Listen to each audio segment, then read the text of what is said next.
Bapak, Ibu, dan saudara sekalian, firman Tuhan akan kita renungkan dari Kisah Para Rasul 13, ayat 2 dan 3 demikian. Pada suatu hari, ketika mereka beribadah kepada Tuhan dan berpuasa, berkatalah Roh Kudus, "Khususkanlah Barnabas dan Saulus bagiku, untuk tugas yang telah kutentukan bagi mereka." Maka berpuasa dan berdoalah mereka. Dan setelah meletakkan tangan ke atas kedua orang itu, mereka membiarkan keduanya pergi.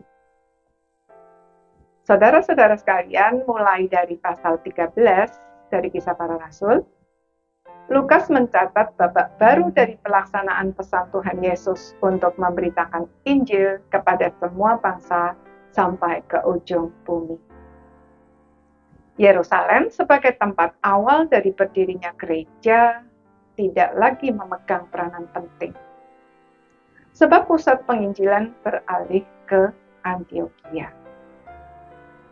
Kisah kepemimpinan Petrus sebagai rasul khusus untuk orang-orang Yahudi juga digantikan oleh kisah kepemimpinan Paulus sebagai rasul khusus untuk orang-orang bukan Yahudi.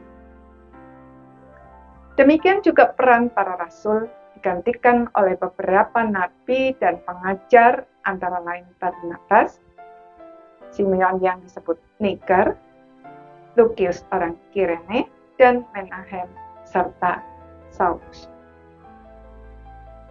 Sekalipun masih muda dan belum memiliki Alkitab, jemaat Antiokhia tekun beribadah sambil berpuasa dan berdoa. Itulah sebabnya mereka mengerti apa yang Tuhan ingin mereka lakukan. Ketika Roh Kudus menyuruh mereka mengutus Barnabas dan Saulus, mereka pun segera mendoakan, menumpangkan tangan atas kedua rasul tersebut, dan melepas mereka pergi. Saudara, dipercaya untuk mengutus orang bagi pekerjaan pekabaran Injil adalah anugerah istimewa. Sayangnya, banyak orang justru berpikir demikian. Di dalam saja belum beres, mengapa harus mengutus orang ke tempat yang jauh? Bagaimana dengan pelayanan yang mereka tinggalkan? Siapa yang akan mengerjakannya? Apalagi jika bicara soal dana, mengutus orang untuk pekerjaan misi itu biayanya besar, dan lain sebagainya. Jemaat Antiokhia tidak berpikir demikian. Mereka hanya tahu bahwa Tuhan menyuruh mereka mengutus Barnabas dan Saulus, dan mereka taat tanpa syarat apapun. Hasilnya, melalui jemaat Antiokhia itu, pemberitaan Injil berkembang sampai ke berbagai kota di Asia Kecil sampai ke Roma.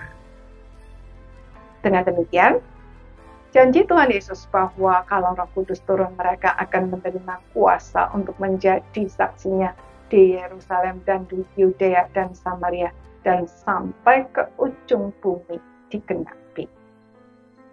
Roma pada saat itu dianggap sebagai ujung bumi. Saudara, apakah kita rindu untuk menjadi alat kemuliaan Tuhan? Mari kita mohon agar Tuhan memberi kita hati yang peka untuk bisa mengerti apa yang Tuhan ingin kita lakukan dan taat kepadanya. Maka hidup kita tidak akan pernah sia-sia. Amin.